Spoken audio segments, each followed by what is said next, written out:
I hope you all are having a good day. Today we have with us Sagar Sheth. Sagar is the founder of the fintech startup called goDutch, which is changing the way group payments are settled. He's also a former management consultant and an ex-venture capitalist. He's a graduate from IIT Bombay. So Sagar, how are you doing? How's it going for I'm you? doing good, team. Thanks for having me. I'm very privileged to have you here. So first of all, congratulations, Sagar. I heard goDutch raised about $1.7 million from venture capitalists like Matrix Partners or Y Combinators. So I'm sure you're doing pretty well for yourself right now. And so can you please tell me about your company goDutch and how did you end up starting it? Sure, yeah. Thanks for the warm wishes and the good words. And yeah, we've been pretty fortunate to be backed by pretty large institutional investors from our very early days. So I'll maybe tell you a bit about our journey, right? About how it all came together. So Anirudh, Riaz, and I, the three of us were actually studying together at IIT Bombay, where we were actually in the same wing in the same hostel on campus. So that's how we know each other, and that's also how we first we during our college days we used to order food from outside. We would go out on trips quite often, take a Zoom car and all of that shit. And that's when we realized that group payments were a little bit broken because one person basically had to pay on behalf of the entire group. And what that eventually meant was after the trip or after the food was consumed, that person would go around knocking hostel room doors, requesting people, "Ki yaar, maine diya tha tere liye. Why don't you pay me back?" And that was like irritating and inconvenient, right? But anyway, fast forward from there, once we graduated and once all of us started living together as bachelors in different cities, we realized that now we were doing more and more group expenses, right from home rent to furniture rental, ordering food and grocery, sharing OTT subscriptions, going out on trips. All of these were basically group expenses, right? And the problems were still similar. Basically, one person would usually, for any expense, pay on behalf of the group. Then that person would log it onto Splitwise or make a note somewhere. And then a number of days would pass. No one would pay samne se and settle up samne se, which meant that you would remind that person either via WhatsApp or whatever, or tell the person in person. And then the person would eventually, after a few days of that, pay back via Paytm or PhonePe or cash whenever they feel like. So basically, it ended up being a very long cycle for any group payment that would happen, for any trip that you would go for any expenses with your flatmates. So we wanted to make this whole group expenses process a lot more convenient, a lot Streamlined it like with your correct, exactly. So that's why we ended up creating goDutch, which is basically an end-to-end group expenses management app. I can tell you more about what exactly goDutch is if that's interesting to you. So I just want to know here, like there's a lot of popular apps. Like I use one, it's called Splitwise, and it's very common among millennials, especially working class people who, like staying, sharing flats. So how is it different from, let's say, Splitwise? Sure, yeah. So goDutch has two parts of the product. So one part of the product is partly similar to Splitwise in the sense that you can log and record expenses with your friends, individuals or groups. But what you can do additionally, which Splitwise doesn't allow you to do, is settle those expenses with each other via UPI using the app itself. So if you owe me 100 rupees because of historical expenses, I can pay you that 100 rupees and settle up via the goDutch app itself. So I think that's one part of the product where we encourage people to split as well as settle. Then there's the other part of the product, which is basically an instant group payments kind of a feature. So we've come up with, first of its kind goDutch card, which basically any group can use to transact anywhere. And when they use that goDutch card to transact, money gets deducted from all the group members in the ratio you had decided. So one person doesn't pay on behalf of the entire group. Anyone in the group can basically use that goDutch card to transact, but money gets deducted from everyone. And everyone ends up paying only their share instead of paying for the entire group and then chasing others in the group to get the money back. So that's the whole goDutch card concept, which enables instant group payments, which no one else has really done before. And then there are obviously a number of other smaller things in the product, but like this is how the product is very different from anything else which existed. Got it. Got it. Sounds really cool to me. And I'm be the first person after this interview, to go down to the goDutch app and, tell my friends as well, this is a really cool app I've just found. So I think that was a great answer. So Sagar, I just want to take you back a little bit, if you don't mind, your professional journey, how you actually started up your professional journey after you graduated from IIT Bombay, and what, eventually, led you to, leave your envious job at this venture capital private equity fund, Eight Roads, and ended up, starting up your own fund. Can you please, take me through your journey? Yeah, sure. Happy to. So I think maybe even taking a step back from there, right? In college, I think there were at IIT Bombay, I think there were two things which I was, most closely involved with, or two topics which really interested me. I think one was entrepreneurship and the second was finance. Okay. So, I mean, I was part of the entrepreneurship cell on campus, very active, part of the core team, organized events and did all of that. So entrepreneurship, and I'm a good Jew, right? So entrepreneurship sort of also runs in my blood as such. Right. Like all of my family has a lot of businesswomen. So anyway, so entrepreneurship is something that really excited me. I used to read up a lot even those days. And the other thing was finance, right? So again, I think the good Jewness in me comes out. But basically, finance was something which really interested me. So I started my CFA level 1 in my pre-final year of undergrad. I'd done a finance internship at Credit Suisse. Okay. Finance was the other thing which really interested me. Obviously, directly out of campus, it's very difficult to get, at least during those days, very difficult to get like proper, good finance jobs or like entrepreneurship at that stage. I just wasn't ready for it, which is why usually the safest, thing out of campus is to do consulting, because it, gives you exposure to the business world across industries, across functions. And it also opens up a lot of exit options post consulting, which is why I ended up joining A.T Kearney, which is a management consulting firm. I spent a good year and a half there, doing projects across different industries: FMCG, power, automotive, so on and so forth. And then I got a chance to join Eight Roads Ventures, which is a sort of growth stage VC firm. So we typically do Series B kind of investments, and that sort of seemed the best amalgamation of the finance and entrepreneurship kid I had. So that's why I sort of jumped ship and joined Eight Roads Ventures. There I was part of the tech investing team, looking at Series B kind of startups. So again, I think great couple of years spent there. And typically like a VC, at least a junior VC's life is, split across sourcing, diligence and portfolio management. So you're sourcing interesting investments, interesting startups that, we could potentially invest in. Sourcing would mean, reaching out to new entrepreneurs, talking to them, reading up on the internet about new companies, and then getting in touch with them. All of that, basically getting those leads. Diligence is basically assessing whether the space the company operates in is interesting or not, whether the company itself is interesting in the sense that it has great founders, good attraction, great financials, all of those things. Interesting competitive landscape, all of that. And then portfolio management, right, which is basically companies that you've already invested in. How do you ensure that they are always performing and then you're able to exit them in the most profitable manner? So I think it's usually split between the three, depending on the kind of VC firm or PE firm you work with. The number of, like, the percentage of your time spent on each of these three buckets would vary. For me, it was a fair bit of sourcing and diligence, a little less of portfolio, but that was my experience. So. Got it.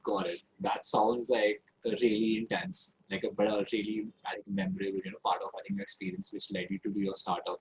So this is where I have a question. So what skills actually, you ended up picking as a management consultant, and when you solve problems, and as a venture capitalist, which actually led you, which is helping you today as a founder of a startup? Yeah. No, that's an interesting question. I think there are 2-3 things, right, which I've really picked up over the last few years. And the first one is quite underrated. And that's basically, so I mean, management consulting as well as VC are jobs where you are basically picking up new things on the go all the time, right? So consulting, you typically have, on an average, the project is about like 2 to 3 months. So you're jumping across different projects, different work streams, picking up new things very quickly, and then moving on to the next project. VC is also fairly similar. You're assessing like some interesting subsectors, assessing some interesting companies, and then you're moving on to the next one. Usually it works that way. So what that sort of helps develop in you is basically his ability to quickly ramp up on any new topic, understand what are the key drivers for that thing, speak to experts within that topic, and then quickly basically execute on it. So, and I think that skill set, that ability to quickly ramp up on things has really held me in good stead in my startup experience. So, I mean, like if I summarize like my last few months of startup, right? There are a few things which I've had to do, which I've never done before. For example, I had to hire a team. We were just 3 co-founders. Now we are 10 people. Okay. And I didn't know how hiring is, right? I had no idea what the things you look for, what is the process, what's the format, none of it. Then there was fundraising, which again was something we did for the first time. This product launch, which we did for the first time. So there are a bunch of these things, right? Which, I mean, we are doing for the first time. If you have this ability to, quickly pick up something, not be daunted by it, just pick it up, like understand the gist of it and really tackle that problem, then that becomes a very meaningful skill, which is underrated. I mean, it's not a hard skill, I but agree. I agree. Right. yeah, but I think that is one. I think second, in terms of hard skill, just the ability to, break down a business model, understand financials better, understand unit economics better, understand where you should be. If you've raised, say, $1.7 million, how do you, plan for that? Of Basically, how course. do you plan to use that money over time? Both at a macro level, 2 years level, as well as at a monthly level, as well as at a daily level. So everything around finance, understanding what is a business model that can sustain, understanding how do you use your cash. So all of that has been, I think, the second thing which has been pretty useful for me. And third is, I think, specifically what I learned because I was in a VC setup is how to fundraise effectively, what investors look out for, and I mean, what are the things they will test you on. So basically, you preempt those questions and be ready with answers or your opinion on whatever questions you think the investors would ask you. So I think that VC experience helped me a lot in preparing for those fundraising conversations once I went to the other side of Got it. investing. Got it. Got it. Got it. Wow, this gives a really good perspective. Like how all these experiences finally made you the guy which eventually got you know is doing so well for himself as a founder. So again, I would just like to bring you back to your experience in VC because a lot of people want to enter the private equity venture capital space from consulting backgrounds, from banking backgrounds. For them, a lot of people have this image, the R's are better.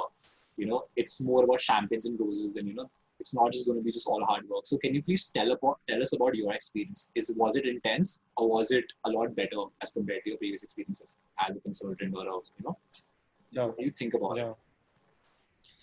Yeah, so I think in terms of the kind of work that you do in VCP, it's a little different from consulting or banking, which are more sort of typically output driven, right? So in a consulting project, typically you would be given one work stream, you would be given some time to complete it. So it's a defined output, right? Similarly, like if you work in an ad agency, you would know that you would have to create like 10 social media posts this week. So those are basically occupations where the work is more output driven, where the output is defined, where you know what needs to be done. There is a fixed timeline. VCP is not like that, right? It's not like there is this 1 month you have to do one deal within this sector during that. It doesn't work that way. So it's more input driven. It's not output driven.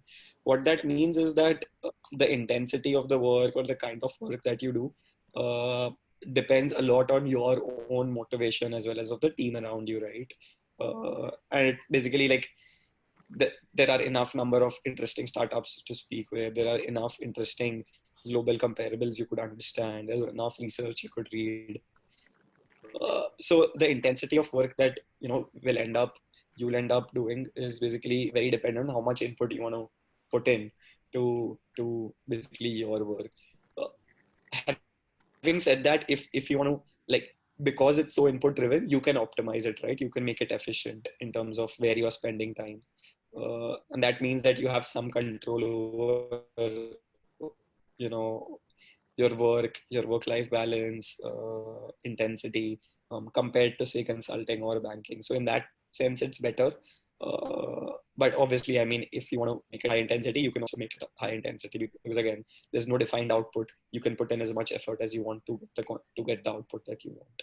So I think that's how I would compare the intensity between the two roles. Got it. I mean, that's a great perspective, you've given to like people, because I don't think there's a lot of information regarding how actually funds work, what's the life like. A lot of like people go on here and say, but thank you so much for making it clear. Sagar, I know you're a very busy guy. I'll probably just ask you one last question. So, I just want you to give an advice for people who want to venture out on their own in the startup world, as founders. So what is the advice you would like to give to them? Advice. I wish there was like one pill or one piece of advice which can help people, can help entrepreneurs become successful. But I think like 2-3 things which I feel are really important is, one, I think getting that initial founding team in place, getting co-founders is the single most important thing in the initial stages of the journey. Like even if you've not started up, right, you're just ideating, brainstorming, getting the right set of folks who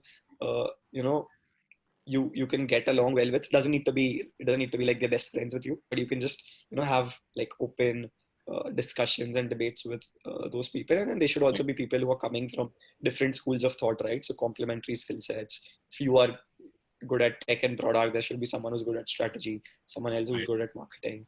And ideally, I would not recommend people to be solo founders, especially in their first entrepreneurial venture, because entrepreneurship is tough, and it's just good to have someone else to bounce off ideas with, discuss stuff with, and always be motivated. So I think that's one. Get the founding team in place even before you've started working on anything. I think that's number one. Second is, I think don't jump into an idea without doing enough research and probably a small MVP, like a minimum viable product also. So by research, I mean, obviously reading up a lot online, offline, that be talking to people and understanding their perspective. I mean, obviously reading up gives you like an overall landscape, but when you talk to people, you get those individual pain points and individual solution recommendations. So that's useful. And C is the MVP part, right? Like build like a basic version, very, very basic version of the product to test out your hypothesis, whatever hypothesis it is that you have, like that this problem exists and this is the potential solution to it. So to test it out, just build like a basic MVP. Then once these three check out, at that point, I think my advice would be to then at that point just take a leap of faith, right? I mean, you will never be 100% sure about any startup. No entrepreneur was ever 100% sure about his or her startup idea. At that point, it's just about taking that leap of faith, backing yourself, and going for it. And just like, that mental state of mind matters a lot more at that point once you've done your basic research. So then just sort of go for it without spending too much time deliberating over it once you are sort of halfway there in terms of conviction in the idea and the team. Right. So yeah, that would be my right. I mean, especially the last point you brought out, at the end of the day, you have to take a leap of faith. You can do a market sizing, you can do a research, but at the end of the day, you have to go for it. You have to execute it to really know, is it going to work or not. So that was great, great insights again, Sagar. Thank you so much for taking our time and giving us your time. My pleasure. Thank you so much, Sagar. It was nice interviewing you. Have a good day.